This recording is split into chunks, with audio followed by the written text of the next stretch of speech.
El aire en la mina. La Esperanza siempre había tenido un olor particular, una mezcla terrosa y húmeda con un ligero dejo metálico. Pero esa noche, el olor era diferente, más denso, casi dulce, y acompañado de un sonido nuevo, un silbido. Al principio, Miguel pensó que era el viento colándose por alguna grieta desconocida. Llevaba 15 años picando piedra en esas entrañas de la tierra venezolana y conocía cada quejido del túnel como la palma de su mano. Pero este silbido era distinto. Tenía una melodía extraña, casi infantil, que se repetía sin cesar, proveniente de una galería abandonada al final del nivel 3. ¿Escuchan eso?, preguntó a sus compañeros Pedro y Antonio, cuyas lámparas frontales danzaban nerviosamente en las paredes rocosas. Pedro, el más joven, se encogió de hombros. «Solo el eco, Miguel». Pero Antonio, un viejo minero de rostro curtido, frunció el ceño. «Yo lo oigo. Un silbido raro. Nunca lo había sentido aquí». La curiosidad, mezclada con una creciente inquietud, picó a Miguel. Sabía que la galería al final del nivel 3 estaba tapiada desde un derrumbe hacía décadas. Nadie se había molestado en reabrirla. No valía la pena el esfuerzo por lo poco que se decía que quedaba allí. Sin embargo, el silbido persistía, cada vez más claro a medida que se acercaban. Al llegar a la pared de rocas y tablones que bloqueaba la entrada, el sonido era casi ensordecedor. Parecía venir de justo detrás, como si alguien estuviera al otro lado, silbando una canción olvidada. De repente, la pared tembló ligeramente. Un pequeño hilo de polvo cayó desde arriba. Los tres mineros se miraron con los ojos muy abiertos. El silbido cesó por un instante, reemplazado por un suave rasguño, como uñas arañando la roca. El miedo los invadió. No era un sonido natural, no era el eco del viento. Era algo más, algo que habitaba en la oscuridad sellada de la vieja galería. Sin decir una palabra, los tres hombres se giraron y corrieron, dejando atrás el misterioso silbido y la sensación escalofriante de no estar solos en las profundidades de la tierra. Miguel nunca volvió a acercarse al nivel 3, y el recuerdo de esa melodía espectral lo persiguió en sus sueños durante años.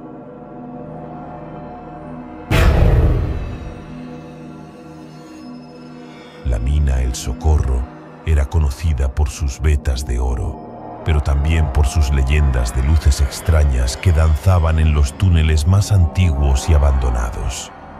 Marcos, un joven ingeniero recién llegado a la zona, escuchaba las historias con una mezcla de escepticismo y fascinación.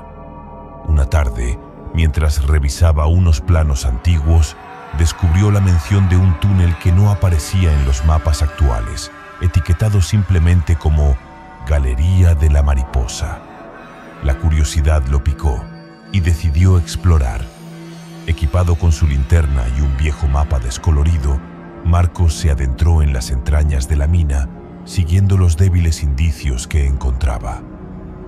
Finalmente, detrás de una sección derrumbada y olvidada, encontró la entrada al túnel perdido. Era estrecha y polvorienta, pero parecía transitable. A medida que avanzaba, el aire se volvía más pesado y el silencio casi palpable. Su linterna apenas lograba penetrar la oscuridad. De repente, al doblar una curva, vio una luz. No era el brillo amarillento y constante de una lámpara minera. Era una luz suave, casi fosforescente, que parecía flotar en el aire. Tenía formas cambiantes, como si diminutas partículas luminosas danzaran juntas, creando figuras efímeras. Marcos se detuvo, paralizado por la sorpresa. La luz se movía lentamente, zigzagueando por el túnel como una bandada de luciérnagas espectrales. Intentó racionalizarlo, quizás algún mineral con propiedades luminiscentes, o un fenómeno natural desconocido. Pero la belleza etérea y la forma en que parecía observarlo lo llenaban de una inquietud profunda. Mientras observaba la danza luminosa, sintió un escalofrío recorrer su espalda. La temperatura había descendido bruscamente. La luz comenzó a intensificarse, tomando formas más definidas, siluetas alargadas y sinuosas que parecían observarlo desde la oscuridad. El miedo superó a la curiosidad. Marcos encendió su linterna a máxima potencia, pero las figuras luminosas no se inmutaron. Sintió una presencia intangible a su alrededor, una sensación fría y opresiva. Sin pensarlo dos veces, giró sobre sus talones y corrió de vuelta por el túnel, sin dejar de mirar hacia atrás hasta que la débil luz desapareció en la oscuridad. Nunca más se atrevió a buscar la galería de la mariposa, y la imagen de esas luces danzantes quedó grabada en su mente como un recordatorio de que las profundidades de la tierra guardan misterios que la razón no puede explicar. La mina. El volcán llevaba años inactiva, abandonada tras un trágico accidente que se cobró la vida de varios mineros. Se decía que sus túneles estaban malditos, que los ecos de los picos y las voces de los fallecidos aún resonaban en la oscuridad. José, un joven buscador de chatarra, no creía en esas historias. Necesitaba el dinero, y la vieja mina era una fuente potencial de metal abandonado. A pesar de las advertencias de los lugareños, se aventuró en la boca oscura del volcán una tarde sombría. Al principio todo estaba en silencio, solo interrumpido por el goteo ocasional de agua y el sonido de sus propias pisadas. Pero a medida que se adentraba en los túneles, comenzó a escuchar algo más. Un sonido repetitivo y metálico, el golpe constante de una picota contra la roca. José se detuvo, pensando que quizás no estaba solo. ¿Hay alguien ahí?, gritó, pero su voz se perdió en la vastedad del túnel. El sonido de la picota continuó, incesante, proveniente de una galería más adelante. Con cautela, se acercó, la linterna temblándole en la mano. Al llegar a la entrada de la galería, no vio a nadie, pero el sonido era más fuerte allí, como si alguien estuviera picando justo detrás de la siguiente curva. ¿Quién anda ahí?, volvió a gritar, con un tono más firme. El sonido de la picota cesó abruptamente. José esperó, conteniendo la respiración, pero solo escuchó el silencio. Justo cuando comenzaba a pensar que había imaginado todo, el sonido regresó. Esta vez venía de más lejos, como si el picador invisible se hubiera movido a otro túnel. José lo siguió, cada vez más perturbado. El sonido parecía jugarle una mala pasada, acercándose y alejándose sin que pudiera encontrar su origen. De repente, escuchó voces, murmullos indistintos, como si varios hombres estuvieran hablando en voz baja en la oscuridad. No podía entender lo que decían, pero el tono era de dolor y desesperación. El sonido de la picota se unió a las voces, creando una cacofonía espectral que resonaba en todo el túnel. El terror se apoderó de José. Ya no buscaba chatarra, solo quería escapar de ese lugar maldito. Corrió a ciegas por los túneles, el eco de las picotas y las voces fantasmales persiguiéndolo en la oscuridad. Al salir de la mina, juró no volver jamás, sabiendo que en las entrañas del volcán el pasado seguía vivo, atrapado en un eterno ciclo de trabajo y sufrimiento.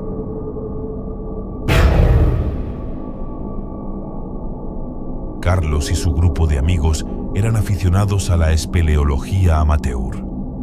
Habían oído hablar de una antigua mina abandonada en las afueras del pueblo y decidieron explorarla, ignorando las advertencias de los más ancianos sobre los peligros que acechaban en su interior.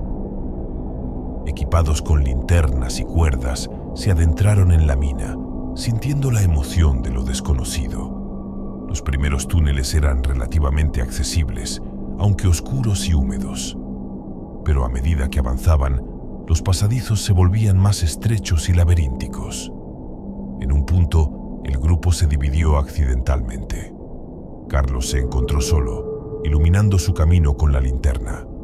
El silencio era profundo, solo roto por el eco de sus propios pasos. De repente, al final de un largo túnel recto, vio una figura. Era una silueta oscura, apenas visible en la penumbra, pero con una forma vagamente humanoide. Parecía estar de pie, inmóvil, al final del túnel. Carlos parpadeó, pensando que era su imaginación jugándole una mala pasada. Pero la figura seguía ahí. ¿Hola? ¿Hay alguien ahí?, gritó Carlos, pero su voz sonó débil y temblorosa en el silencio. La figura no respondió, permaneciendo inmóvil como una estatua de sombra. Carlos sintió un escalofrío recorrer su espalda. No era la postura de alguien esperando, era algo más rígido, antinatural. Lentamente comenzó a avanzar, con la linterna apuntando directamente hacia la figura. A medida que se acercaba, la silueta se hizo más definida. Era alta y delgada, con lo que parecían ser largos brazos colgando a los costados. No podía distinguir rasgos faciales, solo una masa oscura en la parte superior. Cuando estaba a unos pocos metros de distancia, la figura comenzó a moverse.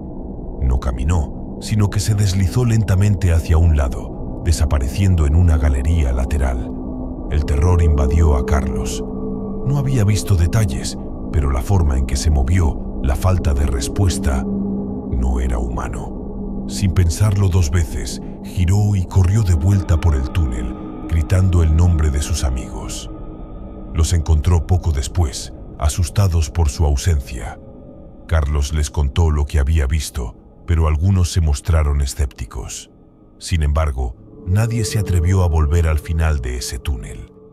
La imagen de esa figura oscura y silenciosa al final del pasadizo quedó grabada en la memoria de Carlos, recordándole siempre que algunas profundidades son mejor dejarlas inexploradas. Las minas, con su vasta oscuridad y sus profundidades inexploradas, se convierten en el escenario perfecto para estas leyendas, donde el aislamiento y el peligro inherente al trabajo minero se entrelazan.